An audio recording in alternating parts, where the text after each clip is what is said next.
Hello students, how are you? I hope you all will be fine. Welcome to my YouTube channel Kiran Punia. Today we will start our fifth chapter which is data handling. कौन सा chapter start करेंगे हम? Data handling start करेंगे, ठीक है। पहले तो सबसे पहले हमें ये पता होना चाहिए कि हमारे पास डाटा क्या होता है। डाटा होता है the collection of information is called data. जो इंफॉर्मेशन की कलेक्शन होगी वो हमारा होगा data. For example runs made by a batsman in last 10 matches. आपको एक बैट्समैन ने 10 मैचेस में क्या बनाए? रन्स बनाए। तो वो इंफॉर्मेशन होगी ना 10 मैचेस के रन्स की, उसको आपने कलेक्ट किया तो वो आपका बन जाएगा डाटा, ठीक है। ऐसे ही अगर आपको दे दे catches by keeper in the last 5 matches, तो 5 मैचेस में उस कीपर ने जितने कैच किए उनका आपके पास क्या हो गया? वो डाटा हो गया।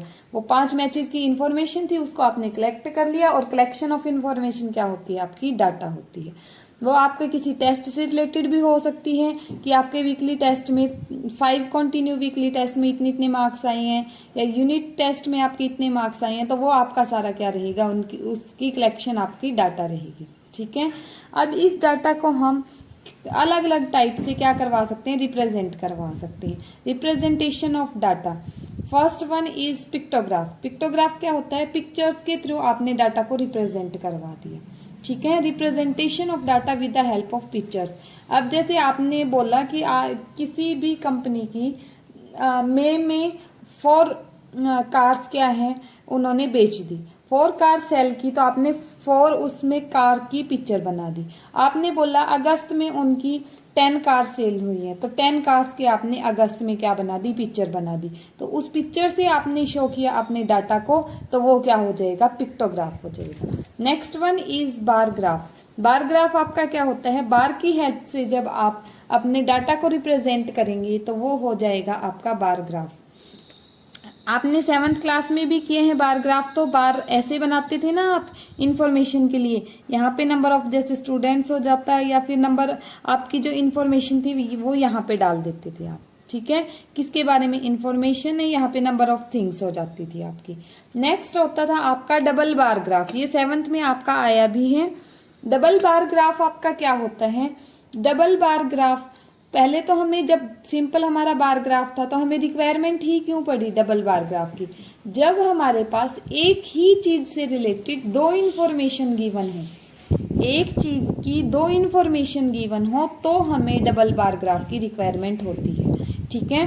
क्योंकि हम एक ही फिर हमें 2 अलग अलग ग्राफ नहीं बनाने पड़ेंगे डबल बार ग्राफ के लिए, एक ही ग्राफ से काम चल जाएगा।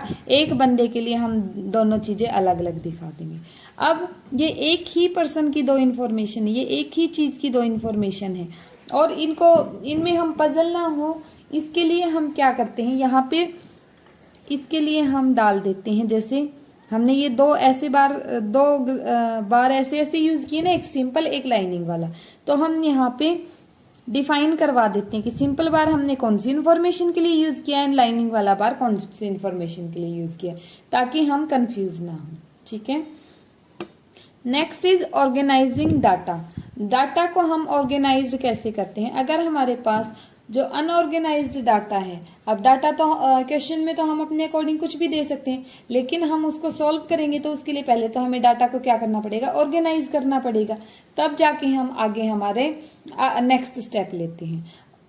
The unorganised data is called raw data. जो अनऑर्गेनाइज्ड डाटा होता है, जो हमें सिंपल क्वेश्चन में दिया होता है, वो अनऑर्गेनाइज्ड होता है, उसको हम रॉ डाटा बोलते हैं, ठीक है। ऑर्गेनाइजिंग ऑफ डाटा बाय, अब इस डाटा को ऑर्गेनाइज करने के लिए भी हमारे पास अलग अलग टाइप की टेबल होती हैं। First one is frequency distribution table. First table होती है फ्रीक्वेंसी डिस्ट्रीब्यूशन टेबल, ठीक है। फ्रीक्वेंसी डिस्ट्रीब्यूशन टेबल क्या होती है? इसमें हम हमारी इंफॉर्मेशन डालेंगे। अब मान लो इन्होंने दे दिया कि किसी क्लास के स्टूडेंट की, जैसे आर्ट, मैथ और साइंस, ठीक है, इनमें मार्क्स ये आए हैं और कितने कितने स्टूडेंट्स के आए हैं। अब जैसे ये तो जरूरी नहीं है ना कि क्लास में मान लो 50 स्टूडेंट है, 50 के अलग अलग मार्क्स आए। अब ये हो सकता है 4 स्टूडेंट के 10-10 मार्क्स आए हों, 5 स्टूडेंट के 20-20 मार्क्स आए हों, 6 स्टूडेंट के क्या आए हों 40-40 मार्क्स आए हों। तो उसी के अकॉर्डिंग हमने क्या किया, हमारी क्या बना ली, फ्रीक्वेंसी डिस्ट्रीब्यूशन टेबल बना ली। पहले तो हमने लिख दिया सब्जेक्ट का नेम, कौन कौन सा सब्जेक्ट है। फिर हमने क्या किया, यहाँ पे मार्क्स के लिए मार्किंग कर दी कि कितने स्टूडेंट्स की, टेली मार्किंग कर दी किसके लिए, नंबर ऑफ स्टूडेंट्स के लिए, कि कितने कितने स्टूडेंट्स हैं। आर्ट के कितने हैं 1 2 3 4। एंड टेली मार्किंग हम कैसे करते थे, जैसे हमें 5 के लिए करनी होती तो हम करते थे 1 2 3 4 और 5 के लिए इसको कट कर देते, ताकि हमें डायरेक्ट देखते ही पता चल जाता है ये कितने हैं 5 हैं। ठीक है, तो ये कट हुआ देखते ही हमें पता चल जाता है 5 6 7। तो कितने स्टूडेंट हैं आर्ट के 7। ऐसे ही मैथ्स के कितने हैं 1 2 3। ये डायरेक्ट कट है तो डायरेक्ट पता चल रहा है कितने हैं 5। अब ये कितने 5 + 1 6। तो यहां से हमें ये पता चल गया कितने कितने नंबर ऑफ स्टूडेंट हैं। अब देखिए आर्ट के 7 स्टूडेंट हैं, तो ये जितने नंबर ऑफ पर्टिकुलर एंट्री अकर हुई है इसको हम बोलते हैं फ्रीक्वेंसी। ठीक है, क्या बोलेंगे हम, फ्रीक्वेंसी। ये जितने नंबर ऑफ स्टूडेंट्स लगा लो, अगर होते आपके पास टोटल मार्क्स हो जाते, यहाँ पे नंबर ऑफ आपके पास कुछ भी हो सकता है, जिसकी भी यहाँ पे पर्टिकुलर एंट्री होगी वो आपकी क्या बनेगी, फ्रीक्वेंसी। जैसे ये 5 भी फ्रीक्वेंसी है, ये 6 भी क्या है आपकी frequency. Frequency is the number of times that a particular entry occurs, कि जितने टाइम आपकी कोई भी पर्टिकुलर एंट्री क्या हुई है, अकर हुई है, वो आपकी क्या होती है, फ्रीक्वेंसी। मतलब कोई भी चीज जितनी बार हुई है वो आपकी होती है फ्रीक्वेंसी। नेक्स्ट हम डाटा को ऑर्गेनाइज करते हैं ग्रुप में, ग्रुपिंग डाटा। ग्रुप में क्या करते हैं हम, कुछ जैसे 10-10 के, 20-20 के, 40-40 के, 100-100 के ग्रुप्स बना लेते हैं। उसके अकॉर्डिंग फिर हम क्या करते हैं, टेली मार्किंग, और फिर उससे क्या आती है हमारी फ्रीक्वेंसी। अब मान लो कि कोई क्लास का टेस्ट था जिसमें बच्चों के 0 to 40 तक मार्क्स आए हैं, 40 मार्क्स का टेस्ट था, तो किसी के 0 भी आए होंगे, किसी के 40 भी आए होंगे। तो 40 मार्क्स का टेस्ट था एंड स्टूडेंट से आपके पास 30। ठीक है, स्टूडेंट से आपके पास 30 और 40 मार्क्स का टेस्ट था।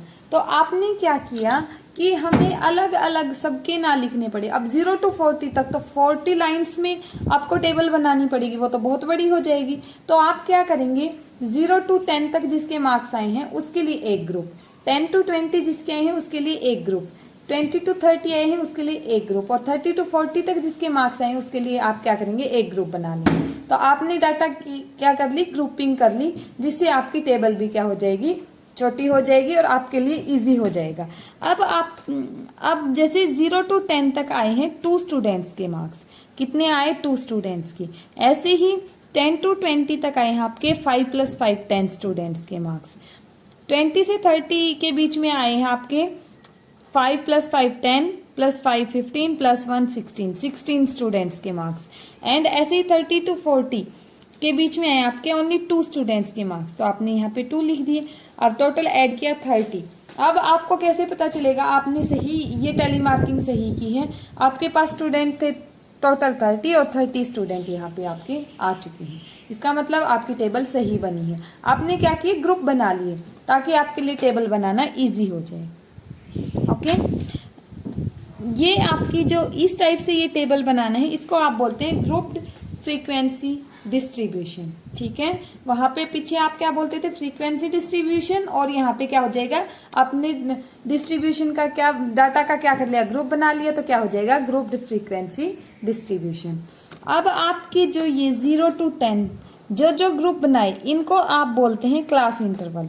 जैसे 0 to 10, 10 to 20, 20 to 30, इनको क्या बोलेंगे, क्लास इंटरवल। ठीक है, जहां से आपका स्टार्ट हुआ वो होता है लोअर क्लास लिमिट, एंड जो आपका बड़े वाला है वो होता है अपर क्लास लिमिट। ठीक है, जैसे इसमें लोअर क्लास रहेगा ये, और जो बड़े वाला है ये अपर क्लास रहेगा ये। इसमें लोअर 10, अपर 20, लोअर 20, अपर 30, लोअर 30, अपर 40। ठीक है, तो जो छोटे वाला वो लोअर, बड़े वाला वो अपर क्लास लिमिट।